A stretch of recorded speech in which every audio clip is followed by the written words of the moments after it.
이 제목으로 3년을 해도, 주일에 한 번 설교한다 하면 3년을 해도 사실은 부족한 말씀이죠. 그래서 술 취하지 말고 성령의 충만이 무엇인가 크게 줄기만 지금 잡고 있는 겁니다. 다음 주에 한 번 더 이 본문으로 말씀을 드리고 마무리를 하려고 하는데요. 자, 성령으로 충만합니다의 첫 번째 시간에는 주로 잘못된 성령론에 대해서 좀 말씀을 드렸습니다. 우리나라 성령론이 샤머니즘적이라 그랬죠.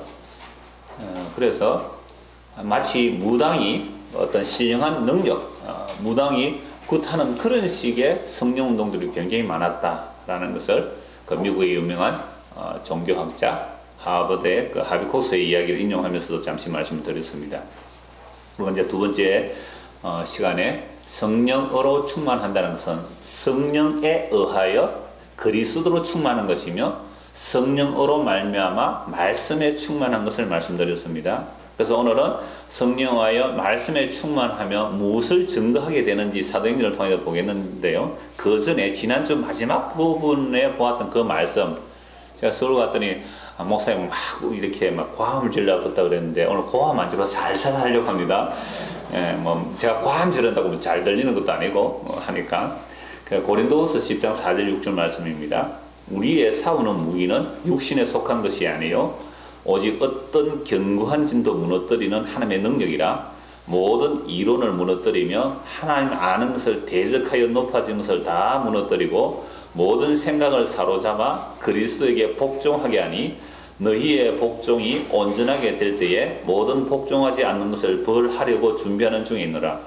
성령으로 충만함이란 말씀의 충만함인데 그 말씀이 무슨 기능을 하는가를 이제 고린도서 10장 4절 6절에서 말씀하는데요.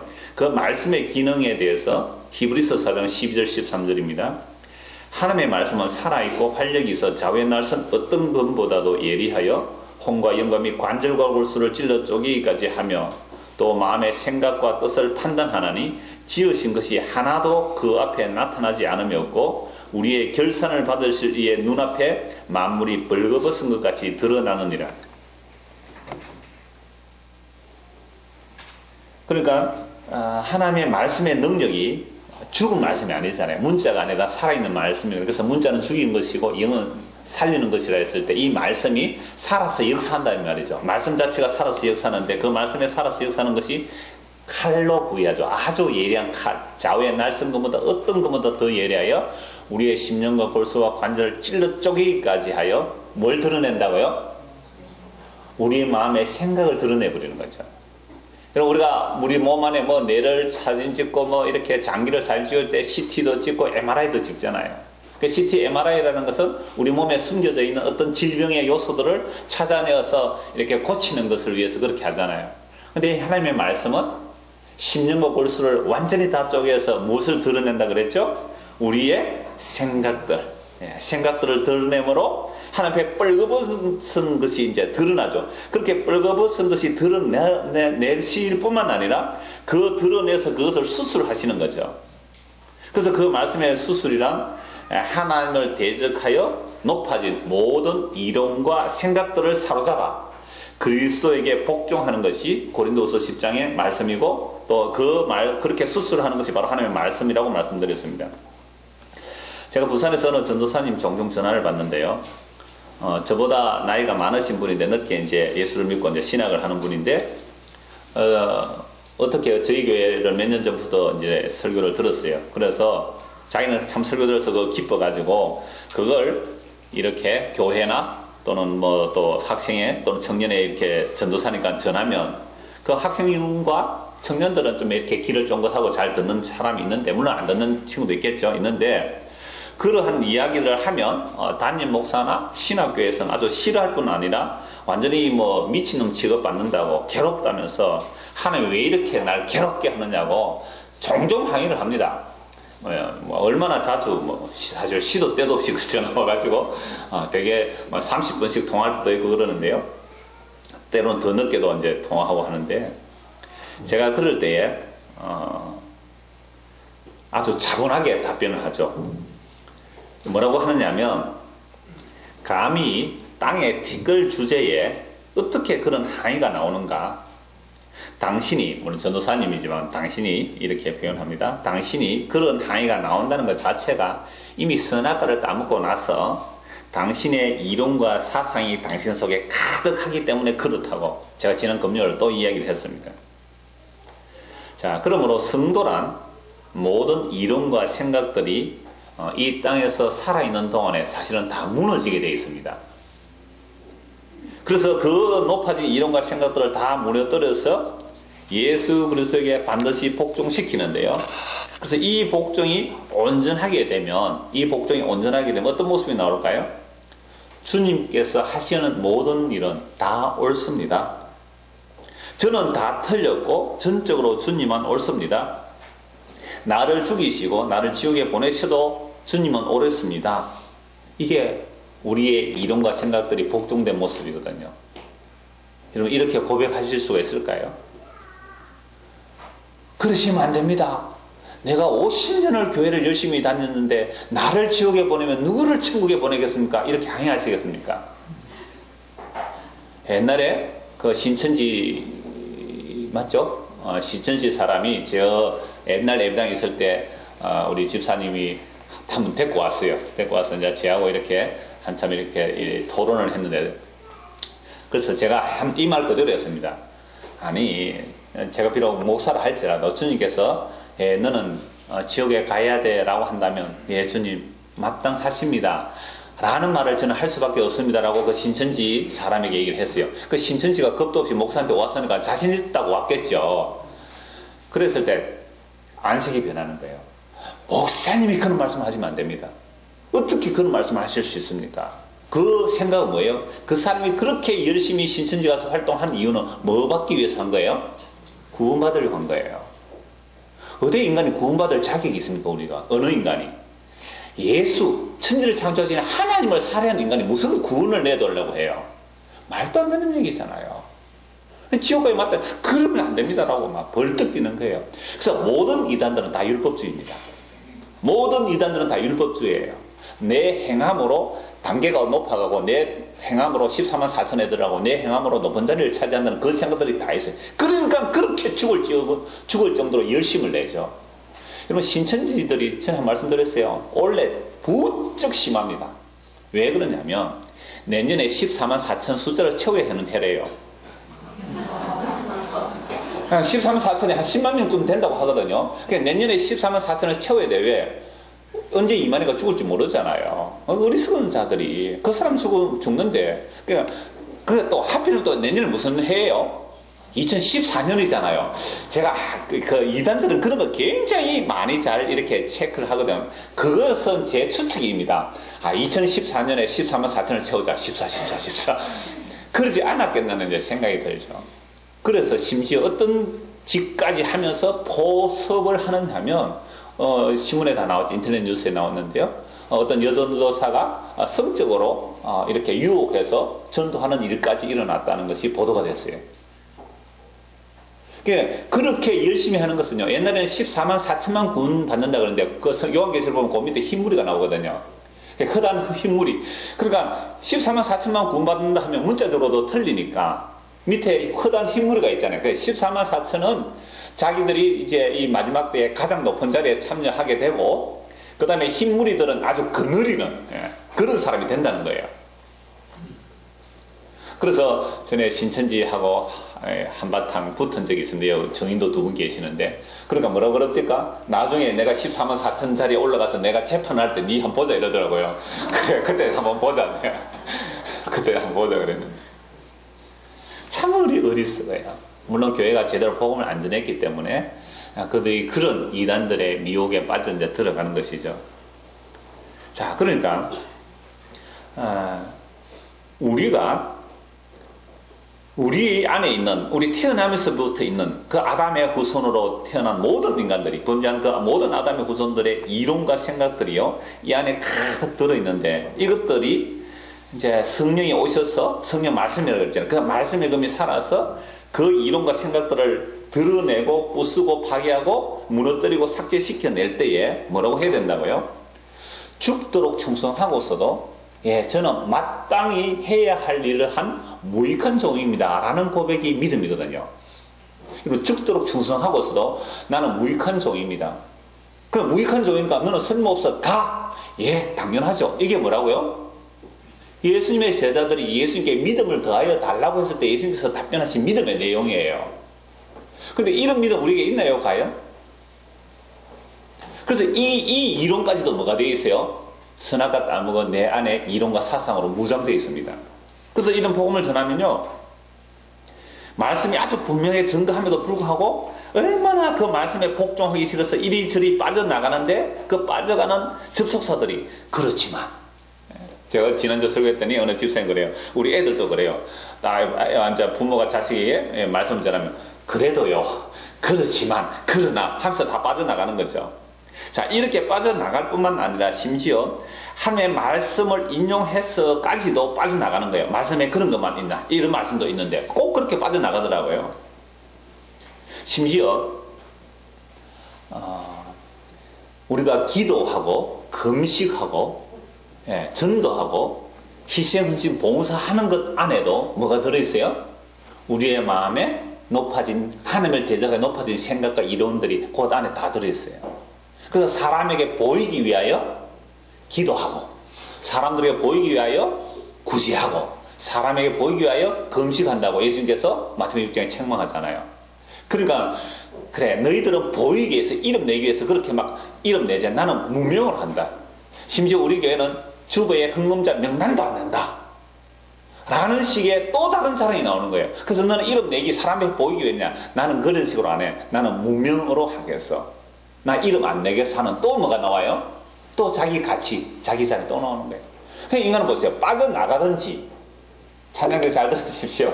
빠져나가든지 아니면 열심히 헌신을 하든지 간에 그 안에 뭐가 다 들어있어요? 내 안에 높아진 이론과 생각들이 가득 차 있어요. 그래서 제가 성령 충만의 반대말을 제가 만든 말입니다만은 자아 충만이라고 그랬잖아요. 우리는 자아가 충만해 있어요. 그 자아 충만이 뭐죠? 내가 신되고 싶은 겁니다. 내가 높아지고 싶은 것이죠. 그래, 이러한 생각과 이론들을 성령이 오시면 성령께서 덜추어내는 겁니다. 너 요런 생각 가졌잖아. 너 요런 생각 가자. 덜추어내시고 그것을 쳐서 복종시키는 거죠. 그러면 내가 죽도록 헌신 충성 봉사 했다 할지라도 나는 무익한 종일 뿐이고, 그래서 주님께서 너는 지옥 가라. 예, 주님. 라고 할 수밖에 없는 것이, 그게 복종된 모습이에요. 자, 그래서 성령으로 충만하다는 것은 그 말씀이 우리 안에 오셔서 우리의 높아진 생각들을 다 쳐서 부수고 그리스도께 복종시키는데요. 그래서 그리스도에 복종되어야 나머지 복종하지 않는 자들을 하나님께서 벌하기 위하여 준비하고 계세요. 그래서 예수 믿는 사람은 지난주에 말씀드렸잖아요. 이 시간과 공간이나 역사 속에서 우리의 높아진 생각들과 그 이론들과 그 가치관들과 생각들을요, 우리가 이 살아있는 이 역사와 시간이나 공간 속에서 다 깨는 작업을 하세요. 하늘에서는 이미 완료되었다 그랬잖아요. 묵시에서 완료되었다 그랬잖아요. 그럼 우리가 이 시간 속에서 왜 바로 천국 데려가지 않고 남겨두시느냐? 왜 이 괴로운 세상에 날 남겨두시냐? 하나님 원망스럽고 억울합니까? 왜 하나님 날 하필이면 이런 교회 보내가지고 저런 사람 만나가지고 이런 고생합니까? 이런 원망이 나와요? 왜 우리를 이 시간과 공간 속에 이러한 환경 속에 나를 밀어넣으신 거예요? 하나님께서, 전지전능하신 하나님께서 왜 이렇게 하실까요? 뭐 하려고?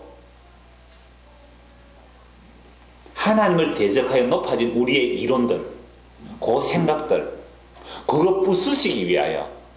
그러니까 우리는 늘 남 탓하잖아요. 이건 남편 탓이고, 이건 아내 탓이고, 이건 자식 탓이고, 이건 목사 탓이고, 이건 집사 탓이고, 전부 남에게 다 돌려버리잖아요. 그 생각들을 이 역사 속에서 부숴내셔야 돼요. 그렇다고 내 탓이요, 내 탓이요 이러고 다니라는 게 아닙니다. 그러니까 그러한 생각들을 말씀이 덜추어내서 그것을 삭제시키고 부수고 파괴하고 파멸하고 무너뜨리는 역할을, 지금 그게 성령이 말씀을 우리에게 역사하는 일이에요. 자, 그러면 결국 뭐가 되느냐면 내가 깨어지고 내가 부서지고 내가 죽어야 하는 것이며 내가 그리스도 안에서 무너져야 하는 거예요. 이게 성령으로 충만한 겁니다. 그래서 그리스도의 말씀이 나를 완전히 지배하고 그 그리스도의 말씀이 완전히 나의 생각과 가치를 바꾸어내고 내 삶의 목적과 방향이 그 그리스도의 마음을 품게 되는 거, 이걸로 성령의 충만함이잖아요. 근데 이런 성령 충만함을 얘기 안 하고 무슨 성령 충만을 얘기했어요? 성령 충만 받으면 어떤 무당이, 능력 있는 무당이 뭔가 놀라운 일을 하는 것처럼 그러한 성령의 충만을 달라고 하는 그 자체가 탐심이라니까요. 내가 그리스도의 말씀에 풀어서 내가 깨어지고 내가 부서지고 나는 삭제되고 그리스도로 내 안에, 즉 그리스도의 말씀이 내 안에 충만히 거해야 되는데 그걸 원하지 않고 내가 성령을 소유한 것처럼 성령을 부리는 자가 되어서 막 그렇게 능력 향하고 싶어하는 그것이 바로 악령의 표적이라고 했죠. 사탄의 역사라고 그랬죠. 사탄의 역사. 데살로니가서 2장 말씀에. 그래서 베드로가 사마리아에 가서 예수 믿는 자들에게 안수를 했더니 성령이 임하잖아요. 그럴 때에 그 사마리아에 왜 예수 믿는 것과 성령이 임하는 게 다른가 말씀드렸잖아요. 그걸 가지고 오늘도 예수 믿는 것과 성령이 임하는 게 다르다 그러는데, 여러분 사마리아 사람들이 예수님을 먼저 믿었는데 성령이 임하지 않은 이유는 베드로, 야고보, 요한을 보내는 거예요. 그곳에 가서. 그래서 보아라, 이방인들도 너희에게 임한 성령이 동일하게 임한다는 것을 보여주기 위해서 사마리아에 보낸 거예요. 유대인은 사마리아 동네 안 가지 않습니까? 고넬료 집안에 가서 말씀 전하는데 성령이 임했잖아요. 왜 그래야 됩니까? 고넬료도 이미 하나님이 받아들인 자인데요. 그걸 통해 이방인 사마리아뿐만 아니라 저 로마 이방인들도 우리와 똑같이 성령이 임하구나. 그래서 무슨 경계가 무너지죠? 유대인이라는 선민의식이 무너져 버립니다. 그래서 그 차이를 둔 거예요. 그 초대교회 때에. 그 이후에는 복음 전하고 그 복음을 듣고 믿으면 그게 바로 성령이 임한 것이고 그게 성령의 세례예요. 차이가 있는 게 아니란 말이죠. 그때는 왜? 그 사도들에게 이방인에게도 이 복음이 열렸다는 것을 보여주기 위해서 사도들에게 그렇게 확인시키는 과정입니다. 자, 이 모습을 보고 시몬은 원래 뭐 하는 사람이었어요? 시몬이 마술하는 사람이었잖아요. 평소에 마술 부리는 사람. 그래서 주인에게 이익을 끼치는 그런 마술 부리는 자였는데, 그래서 그 동네에서는 아주 크다는 소문이 들렸는데 세상에 베드로가 하는 일을 보니까 너무너무 놀랍잖아요. 그래서 뭐라고 했습니까? 내가 당신에게 돈을 드릴 테니 그 은사를 나에게 주십시오. 요게 오늘 성령 충만 받고자 하는 사람들 마음속에 다 들어있는 시몬의 마음이에요. 왜? 나도 베드로처럼 내가 누구에 안수해버린 그 사람이 뭘 받아요? 성령을 받았다. 이렇게 된다면 이게 돈 얼마 줘도 되겠어요? 전 재산 다 줘도 되는 겁니다. 전 재산 다 줘도 그렇게 사람들에게 내가 능력을 행할 수 있다면 그 사람들 재산 다 뺏어오면 되잖아요. 이 십도가 시몬의 마음. 그래서 베드로가 뭐라 합니까? 내가 너를 보니 너 안에 사탄과 그 악독함이 가득하다. 너 돈과 함께 망해버리라 그랬습니다. 그래서 네가 벌 받지 않으면 너 회개하라. 그랬을 때 그 결론은 안 나와요. 성경에서 어떻게 안 나오는지. 그래서 성직매매라는 용어가 그 시몬에서 나옵니다. 사이모니즘. 돈 주고 성령 은사를 살려고 하는 자. 그럼 오늘 돈 주고 살려고 하는 것이 아니라 뭘로 또 성령의 능력을 받으려 하죠? 기도와 금식으로 성령 능력을 받으려고요. 그 40일 금식을 몇 분이나 했다 그랬었고. 왜 그래야 되죠? 그 능력 받아서 뭐 하려고요? 내가 죽어지는 성령이 아니고 내가 부서지고 그리스도로 내 안에 충만, 너희 안에 이 마음을 품으라고 그리스도 예수의 마음이니 그런 근본 하나님과 동동되시나 그 동동됨을 취하지 않으시고 자기를 비워 종의 모습으로 십자가에 죽기까지, 이것이 성령 충만임이거든요. 이런 성령 충만을 위해서 성령을 구한 것이 아니라고 뭐예요? 능력을 한번 해보고자 하는 그 시몬의 심보로 성령 충만을 구한 거예요. 그러니까 누가 도와줬어요? 예수님이 도와준 게 아니라 사탄이 도와준 거예요. 악한 자의 임함은 사탄의 역사를 따라 표적과 능력과 거짓 기적으로 하나님의 사랑을 받지 못하고 하나님의 진리의 사랑을 받지 못하니까 멸망하는 자들이 그렇게 역사된 거예요. 이런 성령 운동을 하고 있는 사람들이 아직도 얼마나 많은지 모릅니다. 그래서 성령은 반드시 말씀으로 역사하시고 그 말씀으로 예수 그리스도를 증거하는 것이 성령의 역사입니다. 요한복음 14장을 한번 펼쳐보십시오. 요한복음 14장입니다.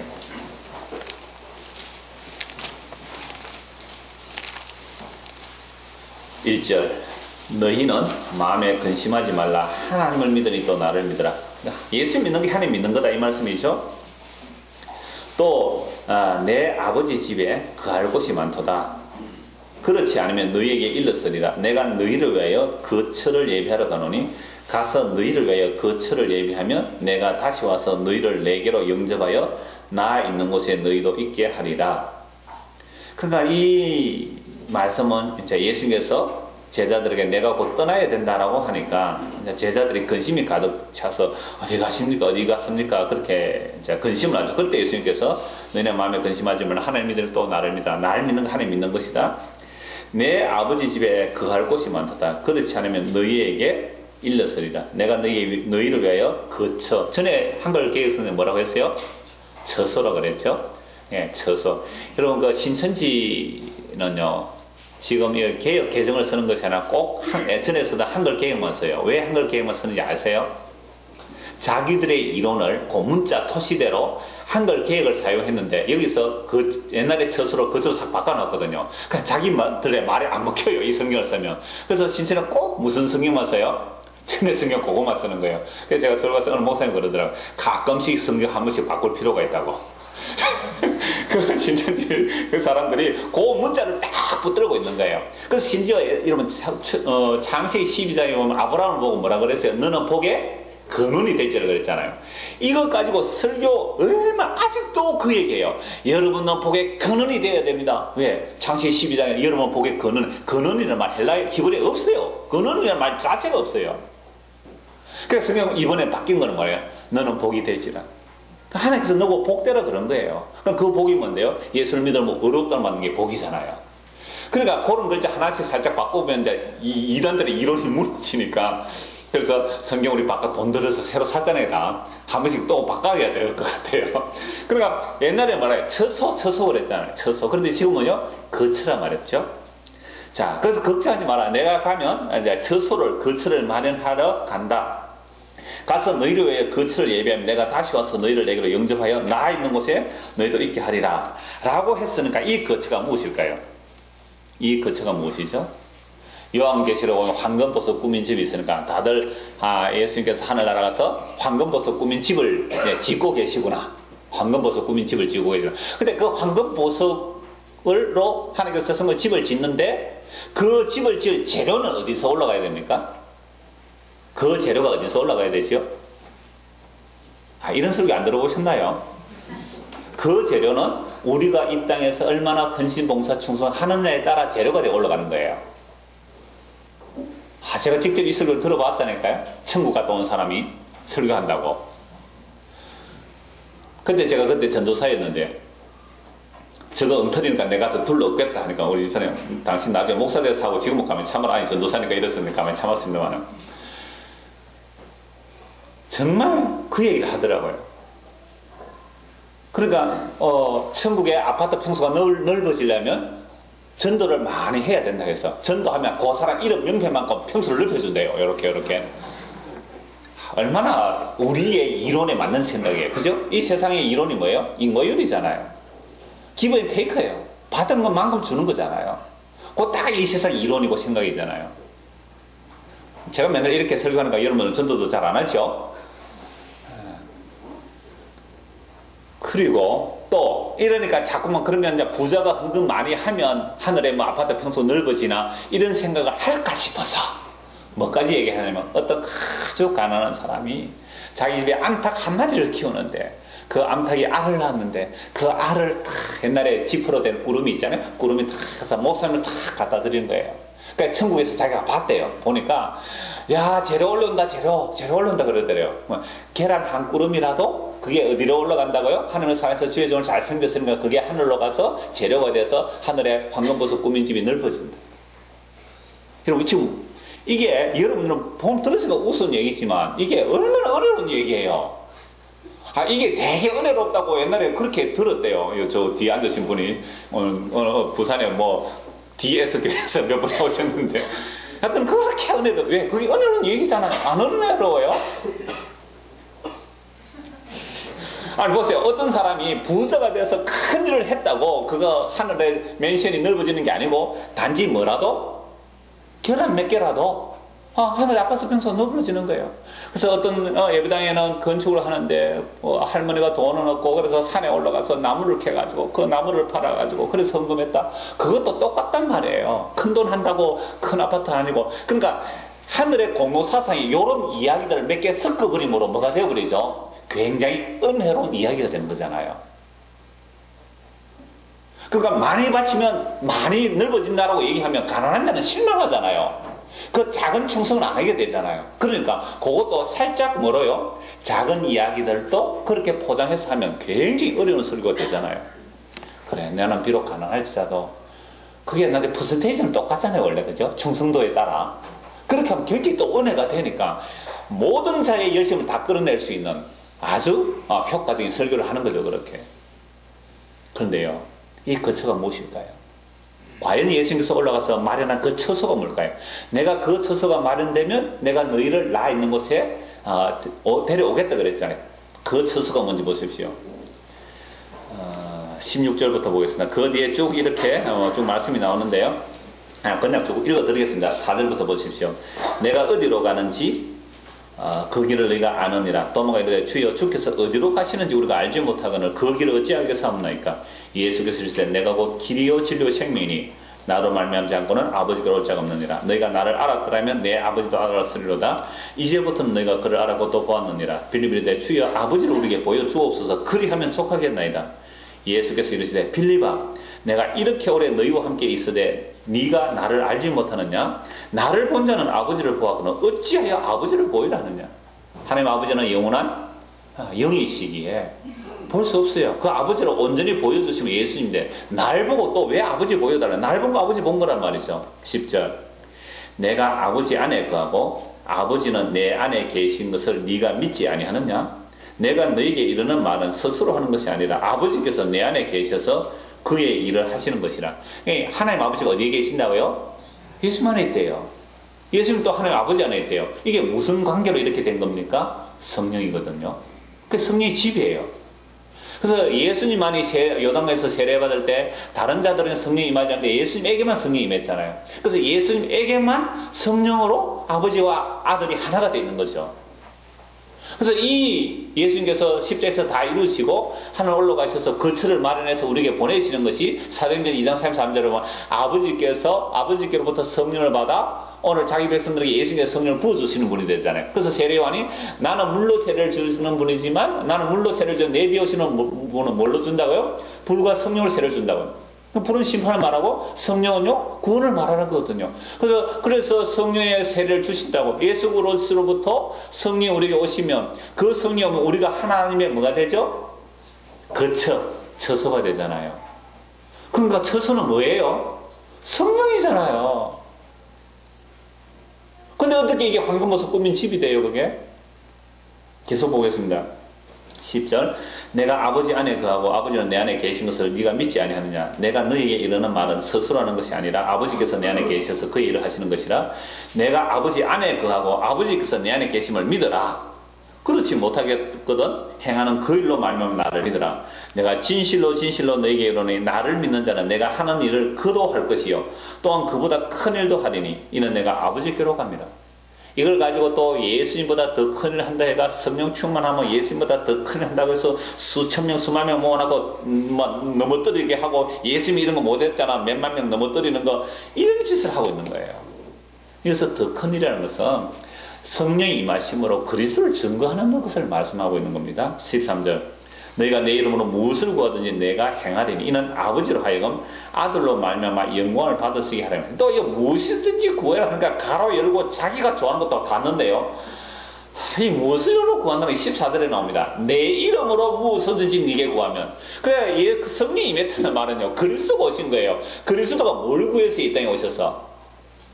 그리스도가 이 땅에 오셔서 뭘 구해서요? 내 뜻대로 마옵시고 아버지 뜻대로 원하기로 되기로 원합니다. 그러니까 예수님은 이 땅에 오셔서 단 한 번도 자기 뜻대로 구한 적이 없습니다. 십자가 돌아가실 때에 아버지 이 산 넘겨주면 안 됩니까? 그거 한번 기도했어요. 왜? 예수님만이 아버지와 아들로 하나된 영절 속에 하나. 다른 건 하나가 뭔지를 몰라요. 우리가 진짜 그리스도가 내가 하나임을 몰라요. 우리는. 정말 성령이 우리 안에 충만함으로 그 그리스도의 말씀이 내 안에 충만하면 그게 아버지와 내가 하나 되는 거예요. 근데 우리는 아버지와 내 사이가 지금 예수님과 내 사이 안에 뭐가 많이 들어와 있어요? 온갖 불순물이 가득해서 안 붙는 거예요. 전에 그런 말씀 드렸잖아요. 본드를 가지고 어떤 물질과 물질을 붙일 때 그 물질과 물질 사이에 뭘 제거해야 돼요? 먼지를 제거하십시오. 예? 때를 안 그러면 본드 안 붙어요. 먼지를 제거하십시오. 그리스도와 내 사이에 얼마나 먼지가 많은지. 그래서 내 이름으로 구하라는 말은 예수님의 마음, 예수님의 생각, 즉 그리스도가 이 땅에 오셔서, 예수가 그리스도이신데 그 그리스도가 이 땅에서 하신 일이 뭐예요? 자기 뜻을 위해서 구하는 하나도 없잖아요. 그래서 기도 많이 했습니다. 왜 기도 많이 했어요? 아버지 뜻을 묻기 위하여. 그래서 기도한 거예요. 우리는 뭘 기도했어요? 내 뜻 이루어달라고 기도했잖아요. 그게 우상숭배인데 내 뜻대로 마옵시고 아버지 뜻대로. 그러면 기도 많이 하셔야 돼요. 예수님 밤을 새워 기도했잖아요. 하나님의 아들이시면서도 왜 기도했을까요? 아버지 뜻을 구한 거 아닙니까? 내 이름으로 무엇이든지 내게 구하면 내가 행하리라. 이걸 가지고 자기 좋은 거 가로에다가 다 채우는 거예요. 전부 엉터리예요 그게. 예수님 이름으로 구하라니까 내 앞에 좋은 거 다 쭉 말해놓고 끝에 결제도 다 예수님의 이름으로 하면 하나님 다 주신대요. 여러분 그 기도 여러분들에게 다 응답되었다면, 제가 수요일날 말씀드렸죠. 그 기도가 여러분들에게 다 응답되었다면 여러분 다 어떻게 되어 있을 거라고요? 예수 믿는 사람 한 명도 없습니다. 이게 그런 기도들은요 전부 다 나는 날마다 주님 옆에 간구하고 나는 날마다 주님으로부터 도움을 입어야 살겠습니다라는 것이 싫어서 한꺼번에 대박 나듯이 하나님께 능력 받아가지고 나는 하나님 빨리빨리 나는 내 혼자 살겠다 라는 식의 기도예요. 다 한번 보십시오. 그 기도가 뭐였는지. 그러니까 우리가 얼마나 믿음이 없었는지, 주께서 날마다 우리에게 환난을 주시는 거예요. 우리가 얼마나 믿음이 없는지 침삼킬 동안도 가만히 내버려 두지 아니하시고 우리에게 고난을 주시는 거예요. 그래야만 겨우 주님께 기도라도 하고, 주님 이게 왜 이렇습니까? 주님 뜻이라도 묻는데, 근데 그는 환난과 고난을 주면 뭐라고 생각합니까? 하나님 내가 그동안 한 게 뭔데 왜 나한테 이런 고난을 줍니까? 저 사람 내보다 훨씬 신앙생활 못했는데, 저 사람은 어려움도 없는데 왜 나에게 이런 어려움 줍니까? 하나님 이럴 수 있습니까? 하고 하나님 대들긴 하는 것. 이게 무슨 생각이라고 그랬어요? 하나님을 대적하여 높아지는 우리의 이론이며, 하나님의 대적하여 높아지는 또 큰 소리 치면 안 되겠습니까? 하나님의 대적하여 높아지는 우리의 생각들이에요. 아시겠지요? 정말 그래요. 한번 생각, 우리의 마음의 생각과 계획들이요 어렸을 때 항상 악한 겁니다. 우리의 마음과 생각들이 그리스도를 대적하여 높아져 있기 때문에 이 고함을 안 지를 수가 없는데 얼마나 제 꼴을 보니까 그렇다고 이 말인데, 제 꼴을 보니까 제 꼴이 이러면 여러분들도 다 뭐 그 나물의 그 밥 아니겠습니까? 막 대동소이 아니겠습니까? 저나 여러분 제가 뭐 별 사람이에요? 그러니까 저나 여러분 다 같을 거예요. 우리의 마음의 생각은 얼마나 큰지. 근데 놀랍게도요, 이러한 더러운 우리 생각으로 충만한 우리 안에 누가 오셨어요? 천지를 지으신 그 하나님께서 말씀을 우리 안에 찾아오셨잖아요. 그냥 말씀을 우리 안에 자꾸 안에서 뭐 하시겠어요? 우리의 그 생각과 경험을 부수고 밀어내고 쫓아내는 거예요. 그래서 제가 종종 예를 들었잖아요. 그 뻐꾸기가 오목눈이, 그 작은 오목눈이 새집에 탕란을 해버리잖아요. 그놈의 알이 부화하자마자 뭘 합니까? 오목눈이 새끼들 다 밀어내버리고 지가 오목눈이 한 음식 다 받아먹고 나중에 어머니도 다 쫓아내버리고, 그 오목눈이 그 집 둥지 안에 자기가 차지하고서 살고 있는 뻐꾸기, 그 예수님께서 우리 안에 그 말씀, 살아있는 말씀을 우리 안에 두시니까 그 말씀이 우리 안에 들어와가지고 하시는 작업이 뭐라고요? 내 생각과 이론들을 밀어내요. 근데 그게 우리에게는 뭐로 온다고요? 그렇게 아끼는 내 자식 하나님이 밀어내버리는 거예요. 그렇게 믿었던 내 남편을 밀어내버리는 거예요. 그렇게 내가 헌신 충성 보수했던 교회당을 내가 밀어내버리는 거예요. 미치겠죠. 그러니까 이거 가지고 막 항의한다고 막 전화 오는 거예요. 아니 땅이 티끌 주제에 왜 그게 항의가 되느냐고. 다시 계속 말씀 보겠습니다. 16절. 너희가 나를 15절. 너희가 나를 사랑 나의 계명을 지키리라. 내가 아버지께 구하겠으니 그가 또 다른 보혜사를 너희에게 주사 영원토록 너희와 함께 있게 하라. 그러니까 그 처가 뭐예요? 보혜사잖아요. 성령이잖아요. 그는 진리의 영이라 세상은 너희 그를 받지 못하나니 이는 그를 보지도 못하고 알지도 못함이라. 그러나 너희는 그를 아나니 그는 너희와 함께 거하시며 또 너희 속에 계시겠습니다. 내가 너희를 고아와 같이 버려두지 아니하고 너희에게 오리라. 조금 있으면 세상은 나를 다시 보지 못할 것이라. 너희는 나를 보리니 이는 내가 살아있고 너희도 살아있겠습니다. 그 날에는 내가 아버지 안에 너희가 내 안에 내가 너희 안에 있는 것을 너희가 알리라. 이게 뭘 말하면 이렇게 된다고요? 성령, 처소, 거처. 그 성령이 거처예요. 우리가 아버지와 함께 거하려면 성령의 집이 되어야 되잖아요. 그래서 그걸 마련하면 너희가 내 안에, 내가 너희 안에, 우리가 아버지 안에 있는 것을 그제야 알리라. 그럼 하나님 어디 있어요, 여러분들? 하나님 어디 있어요? 여러분 안에 있잖아요. 하나님 여러분 안에 있잖아요. 어디 바깥에 가서 하나님 찾아요? 예수가 어디 있어요? 우리 안에 있잖아요.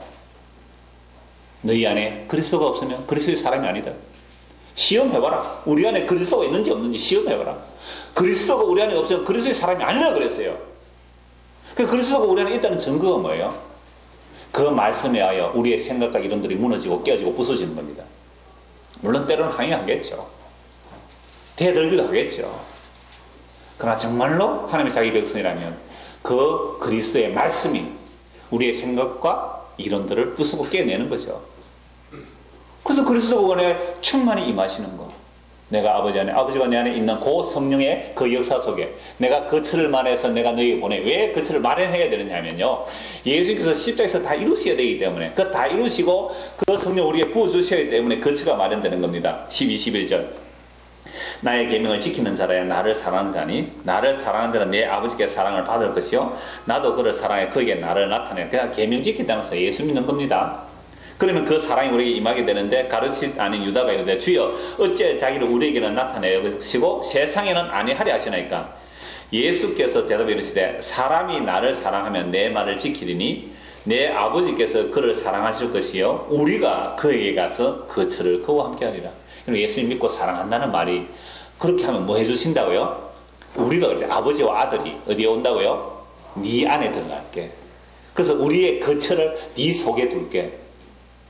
이게 여러분 출애굽할 때 15장 27절에 보면 이스라엘에 출애굽한 이유가 뭐예요? 하나님이 자기 뭐 삼으려고요? 처소 만들기 위해서. 그게 에베소 2장 22절에 보면, 그래서 우리가 지금 성전이 지어져 가고 있는 겁니다. 성전이 지어져 가고 있다니까요. 그게 성전이 완성되면 주님 오시잖아요. 이 세상 역사를 끝내버리는 겁니다. 그래서 성령이 임하게 되면 성령 운동을 하는 게 아닙니다. 성령이 임하게 되면요, 26절 보십시오. 14장 26절. 보혜사 곧 아버지께서 내 이름으로 보내실 성령 그가 너희에게 모든 것을 가르치고 내가 너희에게 말한 모든 것을 생각나게 하리라. 성령이 오시면 예수님 말씀을 가르쳐 주시고 예수님이 말씀하신 것이 생각나는 것이 보혜사 성령이 하시는 일이잖아요. 그래서 성령 충만이라는 것은 말씀이 막 생각나고 말씀이 막 깨달아지고 말씀이 막 내 안에서 살아서 막 활동을 하시고 그 말씀으로 충만해지는, 이게 성령 충만이잖아요. 그래서 성령이 충만하니까 그 스데반 집사가 예수 그리스도 증거했죠. 성전을 이야기하지 않습니다. 이 성전에 하나님이 거하시지 않습니다. 그래서 예수 그리스도를 증거 돌마다 죽죠. 바울이 복음자 돌마다 그 고난당하고 순교당하는 모습이잖아요. 그래서 예수님께서 부활하신 후에 제자들이 이렇게 말씀하셨습니다. 사도행전 1장 8절입니다. 오직 성령이 너에게 임하시면 너희가 권능을 받고 예루살렘과 온 유대와 사마리아와 땅끝까지 이르러 내 증인이 되리라. 성령이 임하면 성령운동하러 다니는 게 아니고 뭐 한다고요? 예수님을 증언한다니까. 예수님을 증거해요. 성령이 임하면 예수님을 증거하게 되는 겁니다. 땅끝까지. 그래서 사도행전 2장 33절 36절입니다. 하나님이 오른손으로 예수를 높이시매 그가 약속하신 성령을 아버지께 받아서 너희가 보고 듣는 이것을 부어주셨느니라. 다윗은 하늘에 올라가지 못하였으나 친히 말하 이르되 주께서 내 주에게 말씀하시기를 내가 네 원수로 네 발등상 되게 하기까지는 너는 내 우편에 앉아 있으라 하셨도다 하였으니, 그래서 이스라엘 온 집은 확실히 알지니 너희가 십자가에 못 박은 이 예수를 하나님이 주와 그리스도가 되게 하셨느니라. 그러니까 성령이 임한 사도들이 있잖아. 복음의 내용이 뭐예요? 너희가 십자가에 못 박은 이 예수를 하나님이 주와 그리스도가 되게 하셨느니라. 그럼 우리는 다 틀렸다 이 말입니다. 하나님이 예수님을 손들어 주셨어요. 예수님이 옳다. 십자가에서 저주받아 죽은 그 예수가 옳다. 이걸 증거하는 것이 성령이 임한 자들이에요. 사도행전 4장 6절에서 11절 말씀을 보시면요, 대제사장 안나서와 가야바와 요한과 알렉산더와 및 대제사장들 문제에 다 참석하여 사도들을 세우고 묻되 너희가 누구 근세로 누구 이름으로 이런 일을 하느냐, 그렇게 말하죠. 그건 날 때부터 안전병이 일으켰던 그 사건에 대해서 말합니다. 그때 베드로가 이렇게 대답하죠. 8절. 베드로가 성령이 충만하여 이르되 백성의 관리들과 장로들아 만일 병자에게 행한 착한 일에 대하여 이 사람이 어떻게 구원을 받았는지 오늘 우리에게 질문한다면 너희와 모든 이스라엘 백성들은 알라. 너희가 십자가 못 박고 하나님이 죽은 자 가운데서 살리신 나사렛 예수 그리스도의 이름으로 이 사람이 건강하게 되어 너희 앞에 섰느니라. 이 예수는 너희 건축자들의 버린 돌로서 집 모퉁이의 머릿돌이 되었느니라. 다른 이로서는 구원을 받을 수 없나니 천하 사람 중에 구원을 받을 만한 다른 이름을 우리에게 주신 일이 없음이라 하였더라. 성전 미문에 날때부터 안정이 되어서 구걸하고 있는 그 사람을 베드로가 어떻게 일으키시죠? 근거는 내게 없으나 내게 있는 것으로 너에게 주느니 곧 나사렛 예수의 이름으로 일어나 걸어라. 이랬다고 또 요즘도 안정병이 보고 나사렛 예수의 이름으로 일어나 걸어라 이랬었더라고요. 그런 거 아니에요. 계시적 은사는 사도로 완료되었습니다. 물론 하나님께서 지금도 우리에게 은혜의 은사를 주시죠. 그 은혜의 원사라는 것은 그리스도의 몸을 세우는 은혜의 원사입니다. 봉사 일을 하게 하고 말씀을 가르쳐서 그리스도의 몸을 세우는 은혜의 원사들이죠. 그 사도적 계시의 은사가 나타난 거 아니에요. 그랬을 때 날 때부터 안정병이 일어났잖아요. 사람들이 베드로하고 요한을 주목하죠. 아니 베드로 어떻게 당신이 그럴 때 베드로 하는 말이 뭡니까? 이 사람들은 왜 나를 주목하느냐? 이 사람이 일어난 것은 우리의 개인의 경건함이나 우리의 기도의 능력이 아니라 예수님 십자가에 저주받아 죽은 그 예수가 살아나시고 그분이 살아서 이분을 살려내신 것이라고 그리스도를 증거하잖아요. 그래서 베드로가 지금 성령 충만하여 뭐라고 말합니까? 천하 인간의 구원 얻을 다른 이름을 우리에게 주신 적이 없습니다. 예수 증거하잖아요. 성령 운동하러 다닙니까 베드로가? 성령 집회하러 다녔어요? 전혀 아니에요. 옳시다. 전혀 아니에요. 베드로가 한 말이 뭡니까? 성령 충만하여 너희가 십자가 못 박아 죽은 그 예수를 하나님이 살리셨고 이분이 주와 그리스도가 되셨고 그분이 살아계셔서 그분의 이름이 이 사람 온전케 했다고. 그게 성령 충만한 자예요. 예수 증인이에요. 예수 증인. 사도행전 9장에서도 나옵니다. 아나니아가 떠나 그 집에 들어가서 그에게 안수하여 이르되 형제 사울아 주곧 내가 오는 길에서 나타나신 예수께서 나를 보내 너로 다시 보게 하시고 성령으로 충만하게 하신다 하니 즉시 사울의 눈에서 비늘 같은 것이 벗어져 다시 보게 되니라. 이게 무슨 말씀인지 아시죠? 바울이 예수 믿는 사람 잡아 죽이기 위해서 다메섹으로 가다가 부활하신 주님을 만났습니다. 말에서 굴러 떨어지니까 눈이 완전 멀어버려요. 3일 동안 아무것도 못 봤습니다. 다른 사람이 붙들어 가야 돼요. 그때 그 주님께서 아나니아에게 말씀하시죠. 그 아나니아에게 사울이 너에게 올 텐데 그를 위해서 기도해 주라 그럽니다. 그래서 그 사울이 아나니아에게 갔을 때 아나니아가 기도하는 거죠. 그때 하신 말씀이 그거예요. 아나니아가 떠나 그 집에 들어가서 바울에게 찾아가죠. 그에게 안수하여 이르되 형제 사울아 주 곧 네가 오는 길에서 나타나셨던 예수께서 나를 보내어 너로 다시 보게 하시고 성령으로 충만하게 하신다. 자, 너가 오다가 만난 그 예수, 그 예수님이 나를 너에게 보냈다. 근데 그 예수님이 너로 하여금 뭐 하게 한다고요? 성령으로 충만하게 하신다. 다시 보게 하고 성령으로 충만하게 한다. 이때부터 이 바울이 다시 보면서 성령이 충만해져서 어떻게 성경을 보게 되었습니까? 모든 성경은 예수 그리스도를 증거한다고. 그래서 나는 십자가에 못 박히신 예수님만 알고 십자가만 증거하겠다고. 이게 성령 충만하여 눈이 뜨인 자예요. 그래서 고린도서 3장에 보면 바울 사도가 고린도 교회에 편지 보내면서 말하기를 나는 이제 이렇게 편지를 써서 보낸 게 아니고 여러분들이 나의 편지라고 말합니다. 그러면서 하는 말씀이 그 고린도서 3장 4절에서 11절 말씀 읽어드리겠습니다. 우리가 그리스도로 말미암아 하나님을 향한 이 같은 확신이 있으니 우리가 무슨 일이든지 우리에게서 난 것까지 스스로 만족할 것이 아니니 우리의 만족은 오직 하나님으로부터 나옵니다. 그가 우리를 새 언약의 일꾼들에게 만족하게 하셨으니 율법 전문으로 하지 아니하고 오직 영으로 하니 율법 전문은 죽이는 것이고 영은 살리는 것이니라. 율법 전문은 뭐 하는 것이라고요? 죽이는 것이고 영은 살리는 것이라. 근데 그 율법의 직분을 맡은 자도 영광이 있어서 모세의 얼굴이 찬란하게 빛났는데 그 영광이 차츰차츰 사라지니까 그 사라진 영광을 보이지 않으려고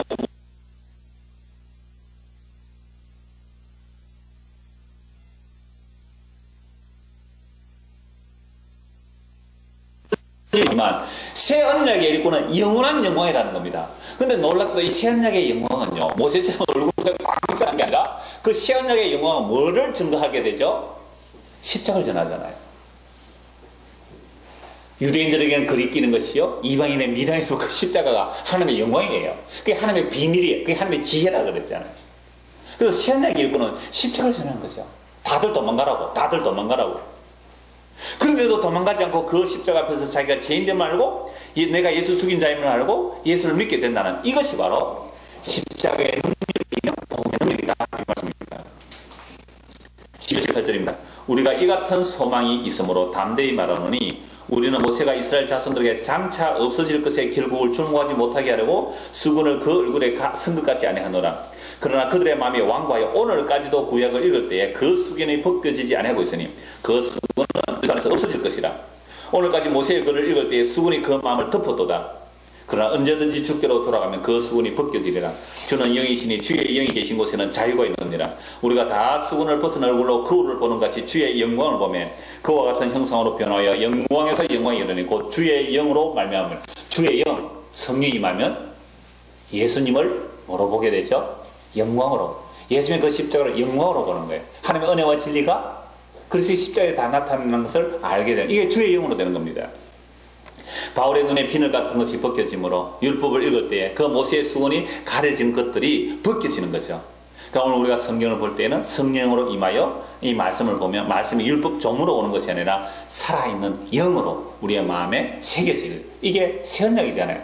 새언약은 돌판에 기록하는 것이 아니라 우리의 마음에 기록되었어. 그 마음에 들어와서 무슨 일을 하시는 거죠? 아까 처음에 말씀드린 대로 우리의 하나님을 대적하여 높은 그 이론들, 그 생각, 그 가시관, 이건요 갓난애로부터 죽기 직전의 노인까지 가득 차 있습니다.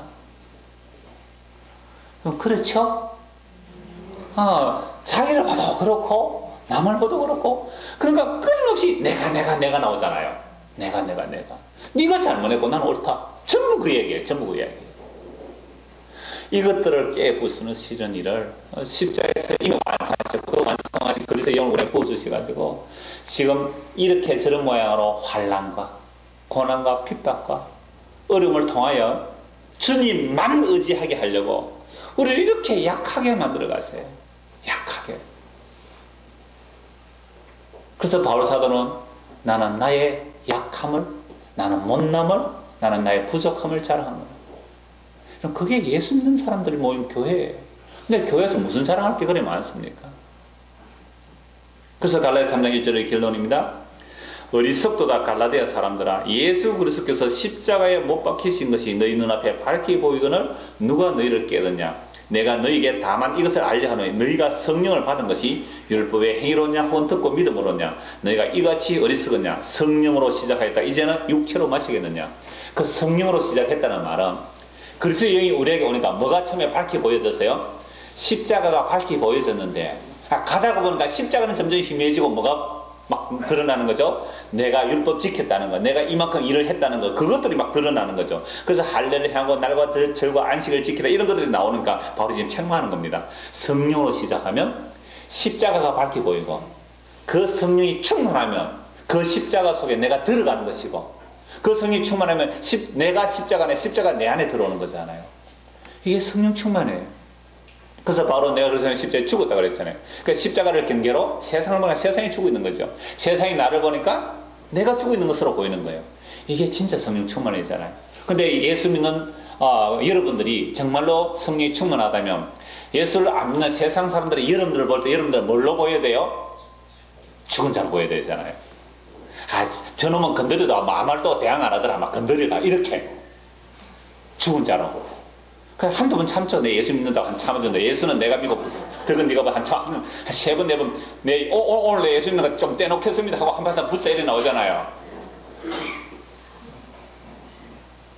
성령으로 시작하였다는 것은 성령으로 믿었다는 말입니다. 성령으로 믿게 된 내용은 예수 그리스도의 십자가가 발표히 보여집니다. 그런데 그 십자가의 완성을 부인하고 육체를 자랑하기 위하여 할례를 하고 율법의 조문을 지키는 자들이 나왔다는 것이 바로 성령을 거스르는 것입니다.